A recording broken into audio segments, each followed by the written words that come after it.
హరి ఓం శ్రీ గురుభ్యో నమః. City vision ప్రేక్షకులకు నమస్కారం. నేటి రోజు హనుమ వైభవం గురించి, హనుమంతుని యొక్క వేదాంతం గురించి కొన్ని విషయాలు మనం తెలుసుకుందాం. ఒకరోజు శ్రీరాముడు హనుమంతుని దగ్గరికి పిలిచి, హనుమ, నేను చెప్పిన వేదాంత విషయాల్ని విన్నావు కదా, దేహ జీవ పరమాత్మలకు సమన్వయం చేస్తూ ఒక విషయాన్ని చెప్పమని కోరారు. అదే శిరోధార్యంగా భావించిన శ్రీరాముని యొక్క మాటలు విన్న హనుమ పరమభక్త శిఖామణి మారుతి ఇలా చెప్తున్నాడు, శ్రీరామ, వేదాంత రహస్యం తెలిసిన తర్వాత కూడా ఈ దేహం ఉన్నంత వరకు దేహాన్ని, జీవుణ్ణి, పరమాత్మను వేరువేరుగానే భావించాలి. దేహ దృష్టితో పరమేశ్వరుణ్ణి ధ్యానిస్తూ సేవించాలి. అన్ని భావాలను త్యజించి శరణాగతి పొందాలి.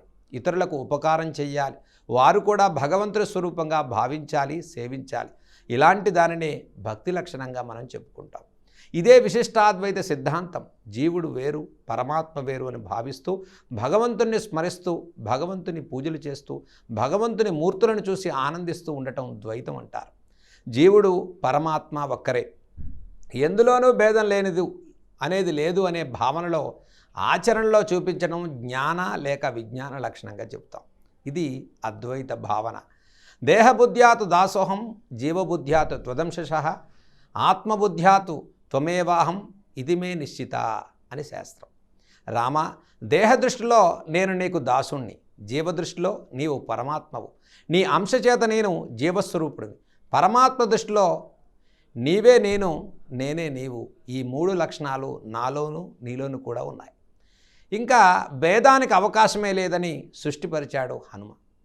స్పష్టపరిచినటువంటి హనుమ మాటలు విన్న శ్రీరాముడు అంజనానందుడి యొక్క సమాధానం విని పరమానంద భరితుడై ఆ దాశరథి త్వమేవాహం త్వమేవాహం హనుమ అని చాలాసార్లు హనుమను అభినందించాడు.